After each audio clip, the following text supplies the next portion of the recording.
இப்பொழுதே பாருங்களேன், இந்த துணி எல்லாவற்றையும் உலர்த்திவிட்டு பிறகு அங்கு கட்டி வைத்திருக்கும் பசுமாடுகளை ஆற்றில் நீராட வைத்து அவைகளுக்கு தீவனம் வைத்துவிட்டு அதன் பிறகு குடத்தை நன்றாக சுத்தம் செய்து தண்ணீர் பிடிக்க வேண்டும். அதற்குள் இந்த துணிகள் எல்லாம் உலர்ந்துவிடும். உலர்ந்துவிட்ட துணிகளை எடுத்து அகத்துக்கு சென்று மடித்து வைக்க வேண்டும். அதற்குள் மாலை பொழுதாகிவிடும். வெளிவாயிலில் தண்ணீர் தெளித்துவிட்டு கோலம் போட்டுவிட்டு பகவத் கைங்கரியங்களில் ஈடுபட வேண்டும். அதனை எடுத்து தளிகை செய்ய வேண்டும். எல்லோருக்கும் அமுது படைத்து நானும் உண்டு முடிப்பதற்குள் உறங்குவதற்கான நேரம் நெருங்கிவிடும். அப்பப்பப்பா, அப்படி என்றால் ஓய்வு ஒடிவு இல்லாமல் வேலை செய்கிறாய் என்று சொல். இது என்ன, உன் மாமனார் வேஷ்டி போல் இருக்கிறதே, அதையும் நீதான் துவைத்து உலர்த்துகிறாயா? அதில் என்ன தவறு? அவரும் என் தந்தைக்கு சமமானவர் தானே. அதெல்லாம் இருக்கட்டும். ராமானுஜன் வந்து சென்று கொண்டிருக்கிறானா? எப்படி இருக்கிறான்? க்ஷேமமாக இருக்கிறார். என்னடி செஞ்சா, கேட்ட கேள்விக்கு மட்டும்தான் பதிலளிக்கிறாய்? அதில்லை பாட்டி, வேலையில் கவனமாக இருக்கிறேன் அல்லவா? இருந்தாலும் நீ வெகுவாக தான் மாறிவிட்டாய். என்ன, எல்லோரும் சேர்ந்து அரட்டை சங்கமா? அதெல்லாம் ஒன்றுமில்லை. தஞ்சாவிடம் தான் குசலம் விசாரித்துக் கொண்டிருந்தோம். ஓரிரு வார்த்தைகளுக்கு மேல் பேச மாட்டேன் என்கிறாளே. ஓயாமல் ஏதோ வேலை செய்து கொண்டே இருக்கிறாளா? உன்னிடமும் அப்படித்தான் நடந்து கொள்கிறாளா? இல்லையே, என்னிடம் சகஜமாகத்தானே பேசுகிறாள். சரிடி அம்மா, உன்னிடமாக ஒழுங்காக பேசுகிறாளே, அது வரைக்கும் சந்தோஷப்படு.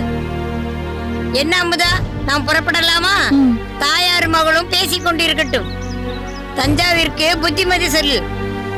இப்படியே சதா சர்வகாலமும் வேலை வேலை என்று மூழ்கி இருந்தால் உடல் பலகீனமாகிவிடும். ஏதோ தஞ்சாவின் மீது உள்ள அக்கறையால் சொல்கிறேன். நாங்கள் புறப்படுகிறோம், நீ வா.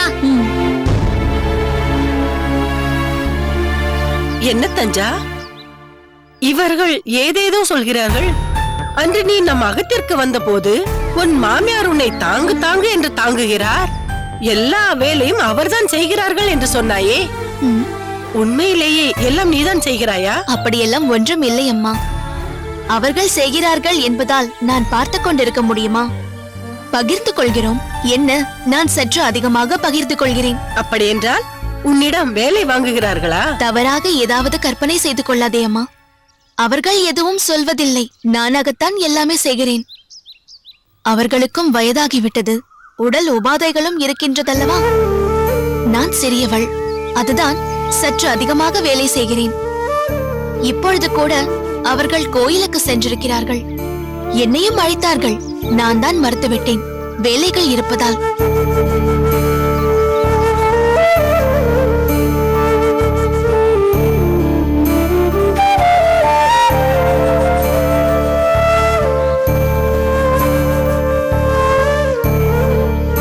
தஞ்சா, அப்படி வந்து என்னுடன் சிறிது நேரம் பேசிவிட்டு போவா.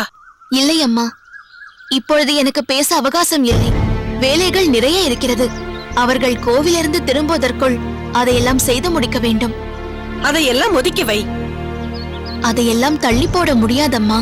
அப்படி என்னிடம் சற்று நேரம் அளவலாவ வேண்டும் என்றால் மதியம் வா. நான் ஓய்வெடுக்கும் நேரம்தான் அது. பரவாயில்லை, உனக்காக நான் விட்டுக் கொடுக்கிறேன். இப்பொழுது என் பணியை நான் கவனிக்க வேண்டும்.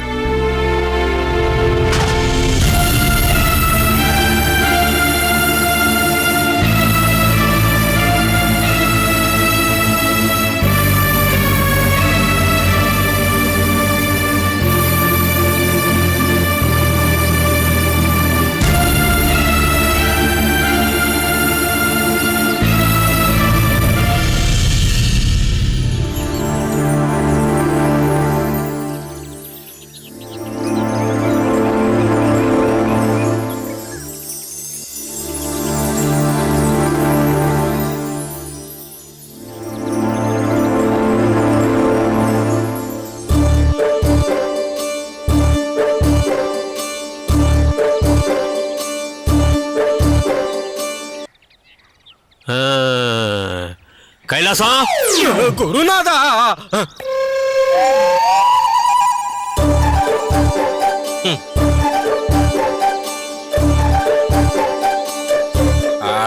சை, நீர்தானா? ஏன், நீ யார் என்று நினைத்தாய்? குருநாதர் குரல் போலவே இருந்தது. மதியம் நன்றாக போஜனத்தை முடித்துக்கொண்டு நன்றாக குரட்டை விட்டு தூங்கிக் கொண்டிருந்தவர் திடீரென்று வந்து விட்டாரோ என்று பயந்து விட்டேன். ஆனந்தமாய் ஓய்வெடுக்கிறாய் போல் இருக்கிறதே. ஒரு கையில் குருநாதருக்கு விசிற வேண்டிய விசிறி, அதை கொண்டு உனக்கு விசிறி கொண்டிருக்கிறாயோ? அதில் கால் மேல் கால் வேறு. ஆமாம், நானும் எத்தனை நாள் தான் குருநாதருக்கு விசிறி கொண்டு வாயை பொத்திக் கொண்டே இருப்பது? கம்பீரமாக நானும் இருக்க வேண்டாமா? குருநாதர் அறையில் தானே இருக்கிறார். அதுதான் சொன்னேனே, அறையில் நன்றாக தூங்கிக் கொண்டிருக்கிறார். இடையிடைய குரட்டை வேறு. ஆகவேதான் நான் இங்கு வந்து விசிராந்தையாக அமர்ந்து கொண்டு உறக்கத்தை எதிர்பார்த்து கொண்டிருக்கிறேன். உறக்கம் வரவில்லை, நீர்தான் வந்தீர். ஆமாம், இது என்ன கையில்? சிற்றரசரிடமிருந்து எப்போதும் வரக்கூடிய மாதாந்திர நன்கொடை தொகைதான். அமைச்சர் கொண்டு வந்து கொடுத்து விட்டு போனார். வாங்கிக் கொள் இதை. எந்த ராஜா எந்த பட்டினம் போனாலும் இந்த காசு பொதி வருவது தவறுவதில்லை. பாடசாலைக்கு மாணவர்கள் வருகிறார்களோ இல்லையோ, இது தவறாமல் வந்து விடுகிறது. அதற்கு நீ ஏனப்பா அழுத்துக் கொள்கிறாய்? மடத்துக்கென்று அத்தியாவசிய செலவுகள் இருக்கிறதல்லவா? இல்லாமல் அதுதான் கனக்கச்சிதமாக அனைத்தையும் செய்து கொண்டிருக்கிறேனே. ஆமாம், இதில் எவ்வளவு பொற்காசுகள் என்று அமைச்சர் சொன்னார்? 110 பொற்காசுகள். கைலாசம், மடத்துக்கு தேவையானவற்றை இதை வைத்துக் கொண்டு சரிவர செய்து விடுகிறாய் அல்லவா? என்னையா உமக்கு அதில் சந்தேகம்? என்னென்ன செலவுகள் என்று நீர்தானே ஓலையில் குறித்து வைக்கிறீர். நீ சொல்கிறாய், நான் பதிவு செய்கிறேன். ஏன், அதையெல்லாம் சோதிக்க வேண்டும் என்ற ஆசையா உமக்கு? சேச்சே, அப்படியெல்லாம் ஒன்றுமில்லை. ஒருவேளை குருநாதர் சொன்னால் செவிசாய்க்க வேண்டியிருக்கும். அது சரி, குருநாதர் சொன்னால் செய்வீரோ? ஆமாம், வாங்கிய கடனுக்கு 2 மாதமாக வட்டி வரவில்லையே. எங்கே, எப்போது தருவீர்?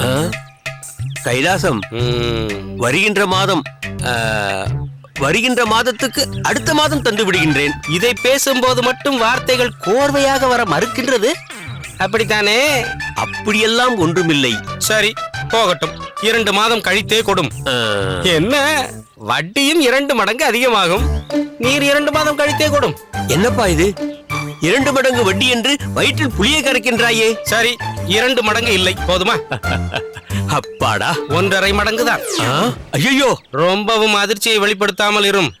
நீர் போடும் சத்தத்தில் குருநாதர் விழித்து விட போகிறார். சுவாமி,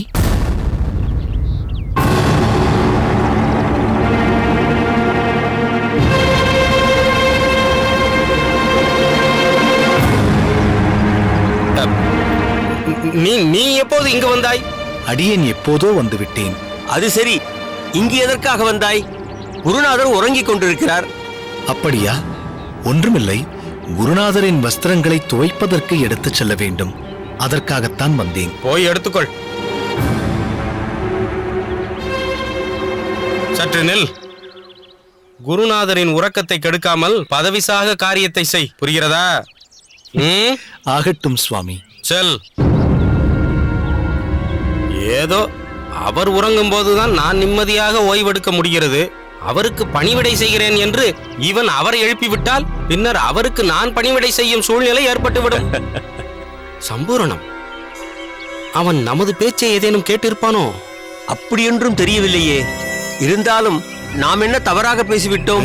சரியாக போயிற்று. என்னிடம் கடன் வாங்கியதை பற்றி பேசிக் கொண்டிருந்தீரே. ஐயோ, செத்தேன். அடங்கும், குரலை அடக்கும். திடீரென்று பதைபதைப்பாய் வாயாலேயே கடன் வாங்கியதை உளறிவிடப் போகிறீர். கடனாக என்னிடம் தொகை வாங்கிக் கொண்டிருப்பது தெரிந்தால் என்ன ஆகும் நிலைமை? சரி சரி, எனக்கு உறக்கம் வருகிறது. முதலில் நீர் இங்கிருந்து புறப்படும். சரி.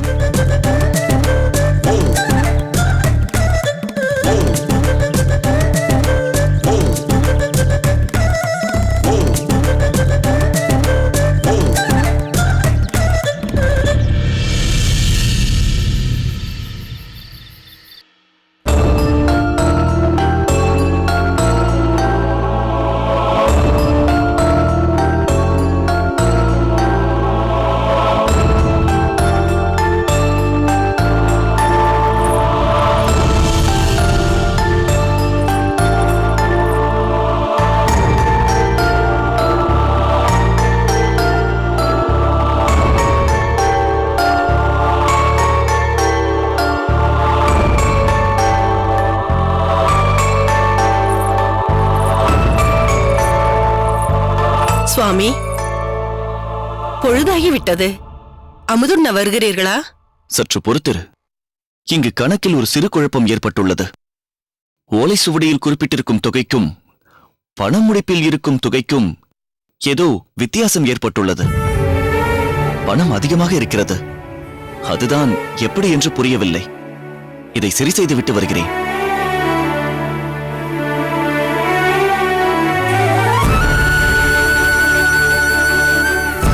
என்ன இங்கேயே நின்று கொண்டிருக்கிறாய்? வேறு ஏதாவது சொல்ல வேண்டுமா? இல்லை, ஒன்றுமில்லை. நீ ஒன்றுமில்லை என்று சொல்வதிலிருந்தே ஏதோ இருக்கிறது என்று தெரிகிறது. என்ன விஷயம்? நீங்கள் இப்பொழுது வேற ஏதோ சிந்தனையில் இருக்கிறீர்கள். அதுதான் இப்போது சொல்ல வேண்டுமா வேண்டாமா என்று தயக்கம். என்னிடம் என்ன தயக்கம்? எதுவாக இருந்தாலும் தயங்காமல் சொல். நமக்குள் என்ன?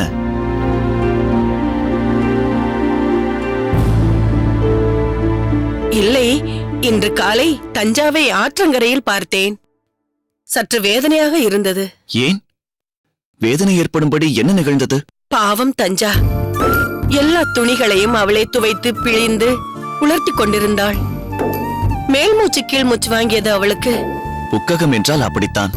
வேலை இருக்கத்தான் செய்யும். இளம் வயதுதானே. இந்த வயதில்தான் நன்றாக வேலை செய்ய வேண்டும். அடியேன் கூட நினைத்ததுண்டு. இங்கு அவளை நீ எந்த வேலையும் செய்ய விடாமல் வளர்த்து விட்டாய். அங்கு சென்றால் எப்படி இருக்கப் போகிறாளோ என்று தோன்றியது. பொறுப்பாக இருக்கிறாள் என்பதை கேட்பதற்கு மிகவும் பெருமையாக இருக்கிறது. இருந்தாலும் பார்ப்பதற்கு கஷ்டமாக இருந்தது. நான் வருத்தப்பட்டு சொல்லிக் கொண்டிருக்கிறேன், நீங்கள் சந்தோஷப்படுகிறீர்கள். இதில் வருத்தப்பட என்ன இருக்கிறது? புக்ககம் என்றால் பணிகள் இருக்கத்தான் செய்யும். இப்பொழுது நீ இங்கே எல்லா வேலைகளையும் செய்யவில்லையா? இது வழி வழியாக வருவதுதானே. குழந்தை பிறக்கும், வளரும், பிறகு திருமணம் நடக்கும், புக்ககம் செல்ல வேண்டியிருக்கும். அங்கு எல்லா பொறுப்புகளையும் அந்த பெண் தான் பார்த்து கொள்ள வேண்டியிருக்கும். இதில் விசனப்பட என்ன இருக்கிறது? இருந்தாலும் மனம் கேட்கவில்லை சுவாமி. அவளுக்கு உதவி செய்ய யாராவது இருந்தால் நன்றாக இருக்கும். ஏன்? தஞ்சா ஏதாவது முறையிட்டாளா?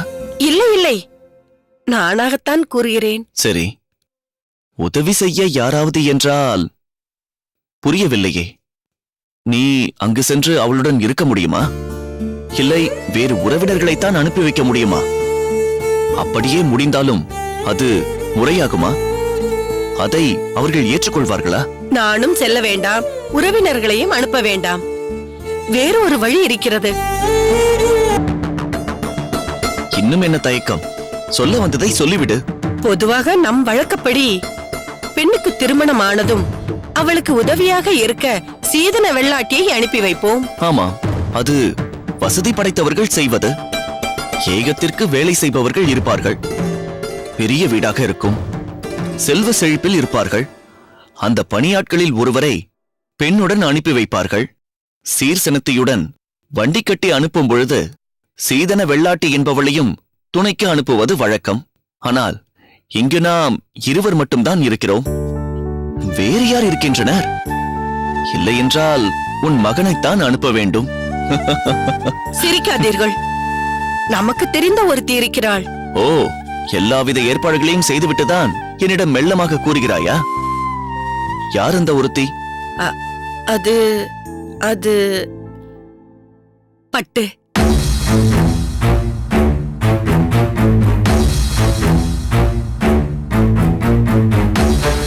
இப்பொழுதுதான் எனக்கு விஷயமே விளங்குகிறது. ஏதோ உன் மகள் படும் கஷ்டத்தை நினைத்து கவலை கொண்டுதான் உதவிக்கு யாரையாவது அனுப்பலாம் என்று கூறினாய் என்று நினைத்தேன். ஆனால் நீயோ பட்டுவின் கஷ்டத்தை நினைத்துக் கொண்டுதான் பேசிக் கொண்டிருக்கிறாய். இப்பொழுதுதான் உன்னுடைய சூட்சமும் எனக்கு புரிகிறது. முதலில் அவளை நம்மகத்தில் தங்க வைக்கலாம் என்று கூறினாய். அது முடியாமல் போனதும் அவளை தஞ்சாவின் புக்ககத்திற்கு அனுப்பி வைக்கலாம் என்று திட்டமிடுகிறாய். இல்லை, தஞ்சாவின் மீது உள்ள கௌசல்யா, எனக்கு அப்படி தோன்றவில்லை. தஞ்சாவின் மீது உனக்கு உள்ள அக்கறையை விட பட்டுவின் மீதுதான் உனக்கு அக்கறை அதிகமாக இருக்கிறது. எப்படியாவது அவளுக்கு உதவ வேண்டும் என்று நீ தீர்மானித்திருக்கிறாய். இதில் என்ன தவறு? பட்டுவை பார்த்தாலும் பரிதாபமாகத்தான் இருக்கிறது. நம் அகத்திலும் அனுமதிக்க மாட்டேன் என்று சொல்லிவிட்டீர்கள். இப்பொழுது தஞ்சாவின் அகத்திற்குத்தானே அவளை அனுப்பி வைக்கிறேன். இது வேறு அது வேறா என்று பார்க்க போனால் அங்கு பட்டுவை அனுப்புவதுதான் மேலும் மிகவும் ஆபத்தானது. எங்காவது ஏதாவது நாம் சமாளித்துக் கொள்ளலாம். அங்கு பட்டு ஏதாவது எசக்கு பிசகாக நடந்து கொண்டு விட்டால் அது நம் தஞ்சாவின் வாழ்க்கையை அல்லவா பாதிக்கும்? அதை பற்றி நீ சிந்தித்து பார்த்தாயா? உபகாரம் செய்கிறேன் என்று உபத்திரவத்தை விலை கொடுத்து வாங்கியது போல் ஆகிவிடும். இல்லை, நான் பட்டுவிடம் பேசி அவள் எப்படியெல்லாம் நடந்து கொள்ள வேண்டும் என்று சொல்லி அனுப்புகிறேன். தேவையில்லை. பட்டு அங்கு செல்ல வேண்டாம். இதற்கு மேல் இதை பற்றி பேச அடியேனுக்கு விருப்பமில்லை. நான் கூறுவதை சற்று காது கொடுத்து கேளுங்களேன். அடியேன் இன்று அமுதுண்ண வேண்டுமா வேண்டாமா? நேரத்தை விரயமாக்காமல் மற்ற வேளையில் உன் கவனத்தை செலுத்து. இந்த கணக்கை இன்றைக்குள் அடியேன் முடித்தாக வேண்டும்.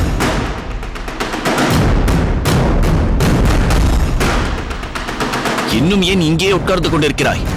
பட்டு தஞ்சாவின் நகத்திற்கு செல்ல போவதில்லை. இந்த தீர்மானத்தில் எந்த மாற்றமும் இல்லை. போ இங்கிருந்து.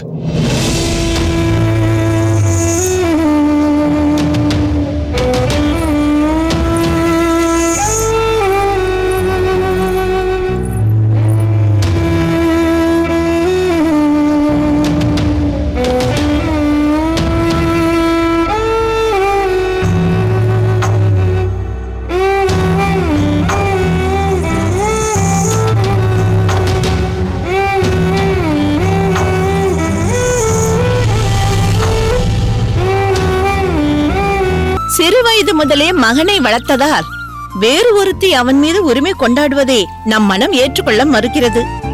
நமக்கு போட்டியாக வந்திருக்கிறாளோ என்று நம்ப தோன்றுகிறது. கல்பனா கன்ஸ்ட்ரக்ஷன்ஸ். அதான் போயிருந்தியா நீ? போயிருந்தேன் சார்.